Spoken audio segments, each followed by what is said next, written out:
Puji nama Tuhan, jemaat Tuhan, di malam hari ini mari kita sama-sama akan mendengarkan kebenaran firman Tuhan. Mari kita tundukkan kepala, kita akan berdoa.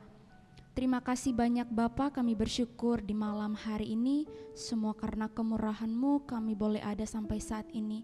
Terima kasih karena Engkau Allah yang baik di dalam kehidupan kami. Kami mau mempersiapkan kehidupan kami Tuhan untuk diisi oleh kebenaran firman-Mu, karena hanya oleh kebenaran firman-Mu Tuhan yang membuat kami kuat, yang memampukan kami, yang menyadarkan kami, sehingga Tuhan kami semakin hidup berkenan di hadapan-Mu Tuhan. Kami menyiapkan hati kami, hanya di dalam nama Tuhan Yesus kami berdoa dan kami mengucap syukur. Haleluya, amin. Puji nama Tuhan, jemaat Tuhan. Mari sama-sama kita buka Alkitab kita di dalam kitab Lukas pasal yang ke-9. Kitab Lukas pasal yang ke-9 ayat yang ke-22 sampai ayat yang ke-23. Demikian bunyi firman Tuhan. Dan Yesus berkata, Anak manusia harus menanggung banyak penderitaan dan ditolak oleh tua-tua, imam-imam kepala dan ahli-ahli Taurat, lalu dibunuh dan dibangkitkan pada hari ketiga. Ayat 23, katanya kepada mereka semua, setiap orang yang mau mengikut aku, ia harus menyangkal dirinya, memikul salibnya setiap hari dan mengikut aku. Puji nama Tuhan, jemaat Tuhan. Di dalam ayat ini yang sudah kita baca ini berbicara mengenai pemberitahuan pertama tentang penderitaan Yesus, di mana dia ditolak, dibunuh, bahkan dia disalibkan dan dibangkitkan pada harinya yang ketiga. Nah, di dalam ayat ini juga berbicara soal syarat-syarat sebagai pengikut Kristus. Bagaimana ketika kita mengikuti Dia, ada syarat-syarat yang harus kita terima, yang harus kita lakukan sebagai orang percaya jemaat Tuhan. Yaitu setiap orang yang mengikut aku, kata Yesus, ia harus. Kata harus artinya patut, wajib, tidak boleh tidak. Kata harus, wajib menyangkal diri yang pertama dan memikul salib yang kedua, lalu mengikut Yesus. Berbicara soal penyangkalan diri, berbicara soal memikul salib, itu tidak ada yang mau, tidak ada yang menyukai soal menyangkal diri dan memikul salib. Kenapa? Karena kita tahu bahwa tidak mengenakan bagaimana kita harus menyangkal diri, bagaimana kita harus memikul salib. Tetapi itu yang menjadi syarat bagaimana kita mengikuti Yesus. Menyangkal diri dan memikul salib ini bahkan sudah sering dikhotbahkan, bahkan sudah sering kita dengar, tetapi dalam kehidupan yang nyata itu susah terlihat bagi kehidupan orang percaya. Itu sangat susah terlihat di dalam kenyataan hidup, karena manusia itu sangat mencintai dirinya, manusia sangat mencintai dirinya sendiri.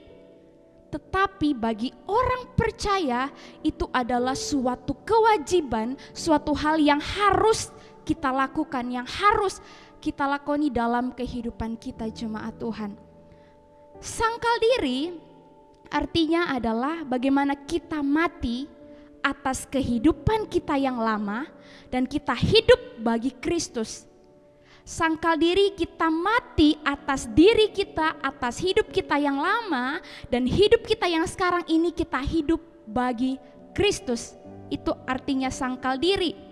Mengalami perubahan yang nyata di dalam hidup jemaat Tuhan. Mengalami suatu perubahan yang bukan hanya sekali, tetapi sampai akhir hidupnya. Kesadaran atas perubahan yang terjadi. Kita harus punya kesadaran terhadap perubahan kehidupan kita, perubahan kerohanian kita, kewajiban yang harus kita lakukan, yang harus kita terima. Sehingga apa? Sehingga Kristus itu semakin nyata di dalam kehidupan kita. Sangkal diri di dalam terjemahan bahasa Indonesia masa kini artinya itu berkata bahwa melupakan kepentingannya sendiri. Artinya apa? Mengesampingkan apa yang menjadi kepentingan diri kita. Tidak hidup memuaskan diri kita, tidak hidup memuaskan kedagingan kita, melainkan mengarahkan hidup kita kepada kehendak Allah. Yaitu apa? Sangkal diri artinya mengesampingkan kepentingan diri kita dan mengarahkan hidup kita ini kepada kehendak Allah. Itu adalah sangkal diri. Bahkan Yesus berkata bahwa bukan kehendakku melainkan kehendakmu yang jadi. Itu penyangkalan diri jemaat Tuhan. Jangan sampai kita terlalu nafsu dengan kehidupan kita sehingga kita tidak mau Tuhan mengatur hidup kita. Jangan sampai kita seperti itu jemaat Tuhan. Bahwa hidup kita ini untuk lebih tunduk kepada kehendak Allah. Bahwa hidup kita ini untuk lebih taat kepada firman Allah. Yang kedua adalah bagaimana syarat yang kedua, yaitu sebagai pengikut Kristus kita harus memikul salib. Memikul salib artinya adalah penderitaan yang kita alami karena kebenaran.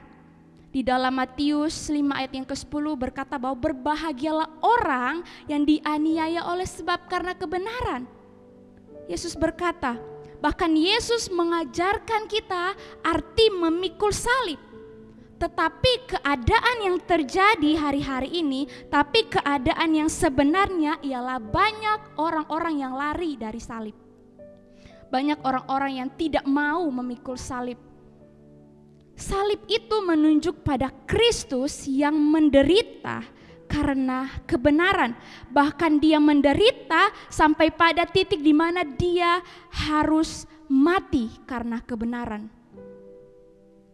Pikul salib itu mengandung resiko jemaat Tuhan. Pikul salib adalah bagaimana kita harus hidup berbeda dengan nilai dunia. Bagaimana kita harus hidup benar di antara orang yang tidak benar. Bagaimana kita harus menjadi terang di tengah dunia yang gelap ini. Itu pikul salib jemaat Tuhan. Bahkan di dalam firman Tuhan Lukas 9 ayat yang ke-23 berkata bahwa memikul salibnya setiap hari. Jadi pikul salib itu setiap hari firman Tuhan berkata jemaat Tuhan. Kita harus bertempur, berperang dengan hidup kita ini setiap hari. Karena hidup di antara kebenaran dan ketidakbenaran itu berjalan setiap hari. Bukan hanya sekali-sekali. Tapi setiap hari kita harus melewati itu jemaat Tuhan. Oleh sebab itu bagaimana perlunya kita dekat dengan Allah. Oleh sebab itu bagaimana perlunya kita berdoa sehingga kita mendapat kekuatan dari Allah. Pikul salib juga harus konsisten jemaat Tuhan. Artinya jangan sekali-sekali semangat lalu lama-kelamaan kita mengeluh. Jangan seperti itu jemaat Tuhan. Menderita karena kebenaran itu adalah salib. Jadi bersyukurlah kita sebagai orang percaya, sebagai orang benar ketika kita menderita oleh karena kebenaran. Itu salib yang harus kita tanggung. Tapi jangan kita menderita karena kesalahan kita. Jangan kita menderita karena keegoisan kita. Itu bukanlah salib, tetapi itu resiko yang harus kita tanggung dari kesalahan yang kita perbuat. Jadi jemaat Tuhan kita harus tahu bedakan mana salib dan mana kesalahan yang telah kita buat sendiri. Salib itu membawa kita semakin dekat dengan Allah. Salib itu semakin menumbuhkan iman kita kepada Allah. Itu salib. Oleh sebab itu jemaat Tuhan, sebagai pengikut Tuhan, sebagai orang-orang percaya, jangan pernah lari dari salib. Karena kita harus memikul salib, karena kita harus menyangkal diri di hadapan Tuhan. Bukankah suatu kesenangan yang luar biasa jika kita menderita bagi Yesus? Bukankah suatu kesenangan yang luar biasa jika kita menderita bagi Dia yang rela memberikan hidupnya bagi kita, jemaat Tuhan?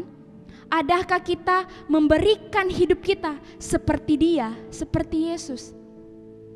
Yesus sudah melalui jalan salib itu.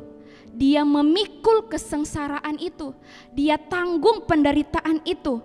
Bukan dengan keluhan jemaat Tuhan, tetapi Dia menaklukkan dirinya pada kehendak Allah. Dia menaklukkan dirinya pada apa yang ditetapkan Allah. Di dalam hidup kita, kita juga melewati jalan salib itu. Kita juga harus pikul salib dalam mengikuti Yesus. Dia yang memberi kita kekuatan berjalan bersama-sama dengan Tuhan dari kemuliaan sampai kepada kemuliaan. Puji nama Tuhan, jemaat Tuhan, kita tundukkan kepala, kita akan berdoa. Terima kasih Tuhan, kami bersyukur pada malam hari ini bahwa kami sudah mendengar kebenaran firman-Mu.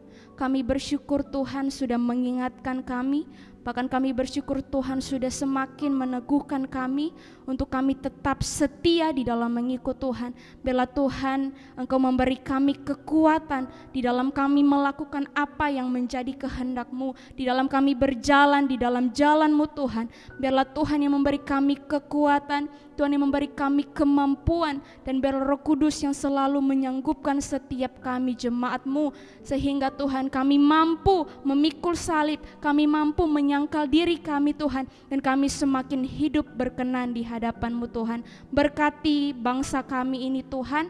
Biarlah Tuhan pemulihan-Mu terjadi atas bangsa kami, juga pemerintah kami Tuhan, memberkati mereka, hikmat dan kebijaksanaan ada di dalam hidup mereka ya Tuhan. Kami semua jemaat-Mu dimanapun berada Tuhan, keluarga kami Tuhan kami taruh ke dalam tangan-Mu.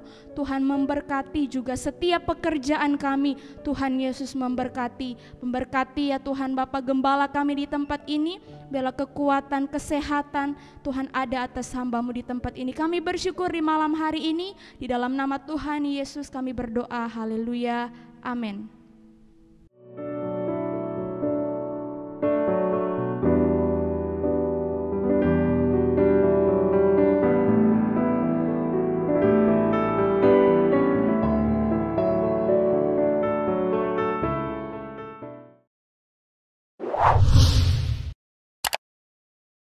Subscribe channel YouTube GPDI Efrata Yogyakarta dan aktifkan lonceng notifikasinya untuk mendapatkan informasi seputar live streaming dan video khotbah terbaru lainnya. Tombol subscribe berada di kanan atas channel kami dan jangan lupa klik tombol loncengnya. Tuhan Yesus memberkati.